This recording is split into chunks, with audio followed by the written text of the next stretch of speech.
I caught her crouched behind my rose bushes with binoculars. It was a Sunday morning. I was standing in my kitchen pouring coffee, still half asleep, when I noticed the glint of sunlight off glass through the window. I leaned closer. There she was, Verna Oakley, vice president of the Oak Ridge Estates HOA, squatting like some suburban ninja with a notepad and binoculars, peering straight through my living room window. I opened the window. Verna. "What in the actual hell are you doing?" She stood up like nothing was wrong, brushing dirt off her khakis. "Just checking on a potential code violation, Xavier. Your blinds were open and I noticed what might be an unauthorized ceiling fan. You're spying through my windows." "That's not a code violation, that's creepy." Verna didn't even blink. "As HOA vice president, it's my responsibility to enforce community standards." I stared at her in disbelief. "You've lost your damn mind." She walked off like she hadn't just committed felony-level weirdness. That was the last straw. For months, Verna had been micromanaging my property, once issuing a warning because my recycling bin was 2 shades too blue. She'd fine me for parking my own truck in my driveway overnight. She even complained that my dog barked with an aggressive tone. That night, I installed motion-sensitive cameras across the front and side of my home, and the footage I got over the next few days, gold. She was sneaking around at 5 a.m., taking pictures through my windows, recording audio from outside my bedroom, and once, get this, she reached through my gate to measure the distance between my trash cans. I took everything to my lawyer the following Monday. By Friday, I had a restraining order in hand. She was to stay at least 100 feet away from me and my property. I even posted a copy on my front door just to be clear. Not even 6 hours later, I heard the rustling again. I ran to my side window. Verna was back this time with a clipboard, standing on my lawn, snapping photos of my flower beds. I stepped outside holding the court order. "You violated this. You're not even trying to be subtle." She didn't even look ashamed. "The HOA is exempt from personal disputes. You're confusing civic duty with harassment." I called the cops. When the officer arrived, Verna tried to spin her usual story about community standards and authorized inspections. I handed him the footage and the restraining order, and the man's face went stone cold. "Ma'am," he said, "you're coming with me." She shrieked like someone had just canceled bingo night. "This is a mistake. I am the HOA." The officer didn't care. As she was stuffed into the back of the cruiser, she shouted, "You'll be sorry, Xavier." "The board will hear about this." I had no doubt they would. And I had a feeling the HOA wasn't done with me yet. But I'd just taken down their queen, and I wasn't backing down. By the following Tuesday, the Oak Ridge Estates HOA board called an emergency meeting. The invite came through a formal letter, hand-delivered by an elderly man in a lemon-yellow golf cart who looked like he hadn't blinked since the Reagan administration. The letter was printed on thick, cream-colored cardstock and signed by the board's acting president, a man named Leonard Grigsby, a retired CPA with an affection for bylaws and a forehead that looked like it had been carved from granite. The meeting was scheduled for Thursday evening at the community clubhouse. Attendance was mandatory for all homeowners, which was funny considering the HOA had no legal authority to require attendance without a 2/3 vote and a 30-day notice. But that was the HOA's game. They relied on people not knowing what they couldn't legally do. I showed up early, dressed in a navy suit I hadn't worn since my cousin's wedding. I walked in with a thick folder tucked under my arm and a flash drive in my pocket. The clubhouse smelled like pine-scented floor polish and passive aggression. Leonard stood behind a podium at the head of the room, flanked by 3 board members. A woman who wore her sunglasses indoors, a man who looked like he ironed his shoelaces, and a teenager who I assumed was someone's grandson but turned out to be the treasurer. As I took a seat, Leonard cleared his throat and tapped the mic. "We'll now address the incident involving Vice President Oakley," he said. "Due to recent misunderstandings, the board has unanimously agreed to review the conduct of one Mr. Xavier Price, homeowner of Lot 42, murmurs erupted. Leonard raised a hand. Please, let's keep this civil. Our community thrives on order. I stood. You're really going to spin this like I'm the problem? Leonard's eyes didn't blink. You filed a legal action against a sitting board member. That undermines our authority. Your board member was trespassing. I have video of her measuring my trash cans at sunrise. The woman with the sunglasses leaned forward. Xavier, we all want what's best for Oak Ridge. Sometimes that means a little extra vigilance. Peering through someone's bedroom window isn't vigilance, it's a criminal offense. The teenager Trevor, according to the nameplate, chimed in. We have a protocol for complaints. Filing restraining orders outside the board process creates confusion. I wasn't about to let that slide. I pulled the flash drive from my pocket and walked to the projector. Great, then let's clear up the confusion. The footage played on the wall behind Leonard. Gasps rippled through the room as Verna appeared on screen, hunched behind the hydrangeas with what looked like a parabolic microphone. I let the silence hang before I spoke. She violated the restraining order 6 hours after it was issued. The police arrested her. And you're telling me I'm the threat to community order? Leonard's lip twitched. This meeting is now adjourned pending legal counsel. He stood abruptly, but before he could leave, 2 plainclothes detectives entered through the side door. One of them approached the podium and flashed a badge. Detective Morneau, County Sheriff's Office. We're investigating allegations of illegal surveillance and stalking. I'll need statements from each board member before the end of the day. The board froze. The sunglasses woman tried to act like she just remembered a dentist appointment. The detective continued. We also have cause to believe that HOA funds were used to purchase equipment involved in this surveillance. That would constitute misuse of community resources. Leonard sat down hard, his forehead glistening under the fluorescence. I turned to the room. If anyone else has been harassed by the HOA, now's the time to speak up. And they did. One woman said Verna had fined her twice for ornamental overgrowth because her lavender bush touched the sidewalk. A man from down the street revealed that Verna had entered his backyard without permission, claiming she was checking for mosquito breeding grounds. Another neighbor stood up and said he'd been fined for having offensive odor emissions after grilling ribs on his patio. The detectives took notes. One of them asked to see the HOA's financial records. Trevor, the teenager, looked like he was about to pass out. I left the meeting feeling a shift in the air, like the neighborhood had suddenly remembered it had rights. By the weekend, a petition had circulated calling for a vote to dissolve the current board. I didn't start it, but I signed it eagerly. So did 92 other homeowners. The following Monday, I received a certified letter in the mail. It was from the HOA, more specifically from their attorney. They were threatening to sue me for defamation, slander, and disruption of board operations. I laughed out loud. Then I dialed my own attorney. He was a friend of mine from college, now a civil rights lawyer with a specialty in housing law.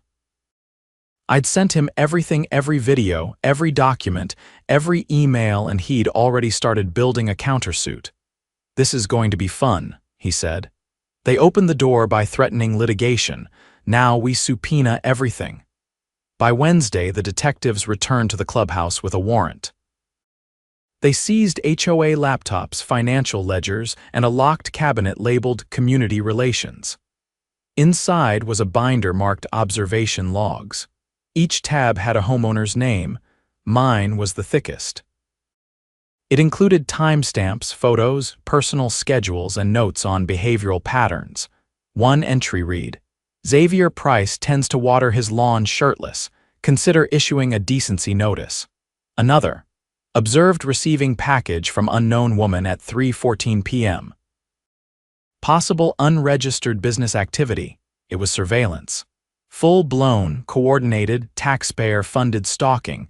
The kicker. The equipment had been purchased using discretionary funds marked for landscape lighting upgrades. The HOA wasn't just overreaching, they were committing fraud. The County Ethics Commission launched an investigation. Several board members resigned immediately.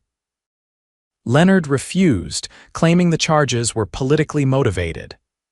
That lasted until they found an invoice for audio enhancement devices billed under community outreach. By the end of the month, he was out too. Verna, she'd retained a lawyer of her own. Rumor was she planned to sue the HOA for failing to support her during a lawful inspection. The irony was thick enough to spread on toast. The community held a special election to appoint a new board. This time, people paid attention. We voted in a contractor, a retired nurse, a high school teacher, and a guy who ran a food truck called Taco the Town. Normal people. People with actual lives, and me. I was asked to run too. I declined. Not because I wasn't tempted, but because I'd already done my part. I'd chased the wolf out of the woods. Now it was time for others to plant some trees. Still, I did agree to one thing. I'd write up a full set of clarifying amendments to the HOA charter. The first one passed unanimously. All board activities must be approved through public vote and documented in a monthly report. The second one was my favorite. No board member shall conduct surveillance or inspections within 10 feet of any homeowner's private residence without written consent and the presence of a neutral third party. We called it the Oakley Clause. And just like that, the HOA went from a secretive, power-drunk bureaucracy to a group of neighbors actually helping one another. Funny what happens when you shine a little light on the shadows. 2 weeks after the board was dismantled and the new members sworn in, I got a call from Detective Morneau. It was early, still dark out, and his voice was taut over the line. "Xavier, you might want to come down to the station. We've uncovered something bigger, something that affects more than just your neighborhood." I didn't ask questions. I threw on jeans, grabbed a jacket, and drove straight there. When I arrived, Morneau was waiting in the hallway, holding a thick manila folder and a USB stick. "The warrant we executed at the clubhouse. Our tech team pulled more than we expected. Verna didn't just keep surveillance logs, she compiled dossiers on dozens of homeowners. But that's not the worst of it." He opened the folder and slid out a printed spreadsheet. "This is a list of payments made from a shadow account linked to the HOA's reserve fund. We traced it to a shell company registered in Delaware under the name Northbridge Property Solutions. That company, turns out, is owned by Verna's cousin. And guess what Northbridge has been doing?" He tapped a line on the document where it showed a recurring payment labeled Property Evaluation and Compliance Services. They've been issuing internal evaluations on properties in the neighborhood, unofficially devaluing homes based on arbitrary code infractions like the ones Verna was constantly pushing.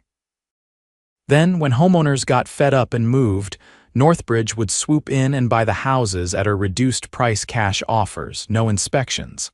I stared at the sheet. "You're telling me she was running a flipping scheme," Morneau nodded, "with HOA power as her leverage. And the reason she was so obsessed with your house is because it's one of the last unrenovated corner lots on the block. She had a standing evaluation in this folder marked High Priority Acquisition. That explained everything. The fines, the surveillance, the restraining order violations. She wasn't just a control freak. She was trying to pressure me into selling." Morneau stood. "We've already contacted the district attorney. This is now a criminal enterprise investigation. Racketeering, wire fraud, conspiracy to commit real estate fraud. It's going to get messy." I asked if I could help. He told me to sit tight and keep documenting anything unusual. He didn't need to tell me twice. That afternoon, I upgraded my security system with license plate logging, added a second camera over the alley, and installed motion-triggered floodlights in the backyard. Just in time, 2-3 nights later, a white van with no plates parked across the street at 2 in the morning. The cameras caught a figure getting out, walking around the perimeter of my fence, then disappearing behind the hedges. I stayed inside, lights off, and called Morneau directly. By the time patrol arrived, the van was gone, but they found fresh boot prints in the dirt and a cut in the plastic casing around my irrigation system. They were trying to sabotage your property, Morneau said the next morning. If your yard floods, it violates the Water Conservation Clause in the HOA Charter. That's a fine and a demerit on your compliance record, even under the new board. I presented the footage to the board that same week. The new president, a woman named Rosa who ran a bakery off Highway 12, didn't hesitate. No more of this nonsense. We're locking down all remaining HOA accounts and we're hiring a forensic accountant. The accountant she brought in, an ex-IRS auditor named Malik, worked fast. Within 10 days, he found that over $60,000 had been siphoned into Northbridge's account in just the past 9 months. Worse, at least 4 homes had been acquired by Northbridge under suspicious circumstances, 2 of them now resold at double the price after cosmetic renovations. Rosa called a public forum in the clubhouse. This time, the mood was different. People weren't just angry, they were embarrassed they hadn't caught on sooner. One man stood up and said, "She had me convinced I was the problem, that my shutters weren't the right shade of cream. I repainted them twice." Another woman added, "They offered to buy my house last spring, said I'd never get another offer that high given my violations. I thought it was a favor." Rosa turned to Malik. "Can we recover any of the funds?" He nodded. "We're filing a civil claim against Northbridge. But we'll need every homeowner who was approached or harassed to submit a sworn statement." I volunteered to help coordinate the affidavits. Over the next week, I met with neighbors, helped them put their experiences into writing, and organized a secure Dropbox for the legal team. By the end of the week, we had 27 affidavits, enough to establish a pattern of coercion and fraud. The DA's office moved quickly. Verna was arrested at her sister's condo in Temecula, where she'd been staying since skipping a scheduled deposition. They found burner phones, HOA files, and a laptop with encrypted documents. When they cracked the drive, it contained spreadsheets tracking target properties in 3 other neighborhoods. Verna wasn't acting alone. 2 former HOA board members from nearby subdivisions were arrested within days. Each had similar setups: fake fines, surveillance logs, and shell companies registered under family names. The DA called it a real estate racket disguised as community management. The state attorney general issued a statement within the month announcing a broader investigation into HOA corruption across the county. Meanwhile, back in Oak Ridge, we were rebuilding. The board launched a full audit of all rules and fines. They eliminated vague infractions like tone of landscaping and overly assertive decor. They even removed the restriction on overnight truck parking. I parked mine in the driveway that night just because I could. But something else happened too. The neighborhood started to breathe. People who never spoke before were waving at each other. Kids played in front yards again. One couple hosted an outdoor movie night in their driveway. Rosa's bakery truck even started making Saturday morning rounds. Then one evening, I got a knock at my door. It was the man from down the street, the one who used to mow his lawn at dawn just to avoid complaints. "I just wanted to say thanks," he said, "for standing up to her, for not folding." I didn't know what to say, so I just nodded. He handed me a small card. Inside was a note from several neighbors, all thanking me, and a gift card to the hardware store with a handwritten line: "For the next upgrade, cameras or flowers, your call." I kept the cameras, but I planted flowers too, ones Verna would have hated. And every time I watered them, I thought about how close we'd come to losing the soul of our neighborhood to a woman with binoculars and a clipboard, not because she was powerful, but because she thought no one would fight back. This time, someone did, and everything changed. On a calm Thursday morning, I received a certified letter from the county prosecutor's office. It wasn't unexpected, but the contents turned my stomach. A grand jury had returned multiple felony indictments, 47 counts in total, against Verna Oakley and 2 former Oak Ridge Estates board members. Charges included conspiracy to commit real estate fraud, unlawful surveillance, wire fraud, and witness intimidation. The phrase pattern of organized criminal behavior appeared more than once. I sat at my kitchen table, reading through the paperwork while my dog chewed a squeaky toy underfoot. It was surreal. Just months ago, I was dealing with citations for an unapproved garden hose color. Now the neighborhood was ground zero in a statewide scandal. The key piece of evidence that tied it all together wasn't the surveillance logs or even the shell company finances. It was an audio file recovered from Verna's personal hard drive. In it, she was recorded speaking with a man later confirmed to be a licensed real estate broker. They discussed fabricated violations used to motivate reluctant sellers and even mentioned specific tactics for targeting emotionally vulnerable residents. Her voice was cold, clinical, detached. I had to pause the playback halfway through. Later that afternoon, I met with Rosa and the rest of the new board at the clubhouse. The place had been repainted, the old portraits removed, and the outdated code enforcement bulletin board replaced with a corkboard full of local event flyers. The mood was still serious. Rosa handed me a heavy envelope. We've been contacted by several homeowners who received anonymous letters threatening legal action if they spoke to law enforcement. Most of them were elderly. None of them had lawyers. What did the letters say? I asked. They implied that speaking out would violate a confidentiality clause in their HOA agreement. Total fiction, of course, but enough to scare people. Any idea who sent them? Postmarks trace back to a UPS drop in another county, but the language matches Verna's phrasing from past documents. Malik thinks it was her attempt to tamp down testimony. I leaned back in the chair.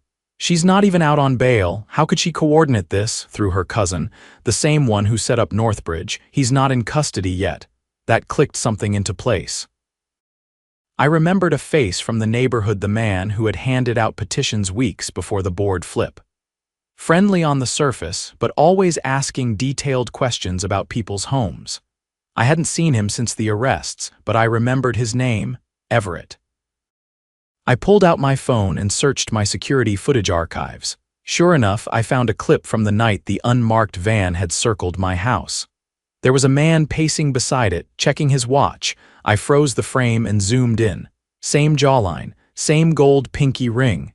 Everett. I forwarded the clip to Detective Morneau with a note. Possible courier? That same evening, the county sheriff's office issued a warrant for Everett's arrest. He was picked up in a shopping center parking lot, carrying a satchel full of pre-stamped envelopes and a burner phone. When questioned, he admitted he'd been instructed to mail out the letters on a schedule, using rotating drop points. They found flash drives in his trunk containing partial drafts of new letters and a list titled Non-Compliant Owners. My name was at the top. The prosecutors now had enough to reclassify the case from fraud to a RICO violation Racketeer Influenced and Corrupt Organizations Act. That changed everything. It meant longer potential sentences, mandatory asset forfeiture, and the ability to pull in any additional players connected to the scheme. It also meant the HOA's insurance provider got involved. Once they learned the extent of the illegal activity, they dropped coverage and filed a liability claim against the former board. That move forced the HOA into a financial corner. If they didn't act fast, the entire community would be on the hook for legal damages. Rosa called a full homeowner assembly that weekend in the clubhouse. This time, the place was standing room only. "I'm going to be blunt," she said. "If we don't formally dissolve the old HOA entity and restructure under a new charter, the financial fallout could drag us all down. We've spoken with a municipal consultant, and there's a legal path forward." The plan was intricate but solid. Dissolve Oak Ridge Estates HOA, Inc., and replace it with a neighborhood council, a voluntary civic group with no enforcement authority. All legal liabilities would remain attached to the dissolved entity, now defunct. It was the only way to protect the residents from lawsuits and financial ruin stemming from Verna's crimes. The vote passed with an overwhelming majority. 98 households out of 111 voted in favor. By the following week, the paperwork was filed with the state. The HOA was legally dead, no more fines. No more secret meetings, no more creeping around with clipboards and binoculars. News of the scandal had spread far beyond our zip code. A regional news station ran a feature on it titled Neighborhood Watchdog or Real Estate Predator, and it aired during the evening news slot. I watched as footage of Verna being led out of her sister's condo in cuffs played across the screen. The reporter mentioned that state lawmakers were now drafting legislation to increase oversight of HOA boards and limit their enforcement capabilities. They even floated the idea of mandatory third-party audits for any HOA with more than 50 homes. It was a strange feeling watching it all unfold from my living room. The same living room Verna once peered into with binoculars, looking for reasons to make my life a living hell. A month later, I received a letter from the district attorney's office, thanking me for my cooperation. It included a final update. Verna had accepted a plea deal in exchange for testifying against her cousin and the 2 other board members. She would serve 7 years in state prison with no chance of early parole. Her cousin faced a separate federal indictment. The neighborhood council held a small gathering in the Central Park to mark the beginning of a new chapter. There were food trucks, a local jazz trio, and even a bounce house. Someone brought a poster board with snapshots from the early days of the neighborhood before the HOA turned into a surveillance state. I stood near the grill, flipping burgers, when an older man walked up and handed me a mason jar of iced tea. His name was Ed, a veteran who had lived on the street for over 30 years. "Never thought I'd see the day," he said, nodding toward the smiling crowd. "I was ready to sell and move out last year. You changed that." I didn't know what to say. I just raised my glass. Later that night, I walked through my yard, past the now thriving flower beds and the motion-triggered lights. The house felt different, not just safe or free. The cameras were still up, but now they served a different purpose. Peace of mind, not defense. No more manufactured violations. No more anonymous letters. Just the sound of kids playing, wind through the trees, and the occasional whir of sprinklers. I deleted the last remaining footage from the Verna era, backed up only to a secure drive in case of any future legal needs. But I never looked at it again. I didn't need to. The neighborhood had seen the truth. The community had stood up, and the people who tried to manipulate, control, and profit from fear had been driven out. Justice didn't come quickly, but it came hard, and it stayed.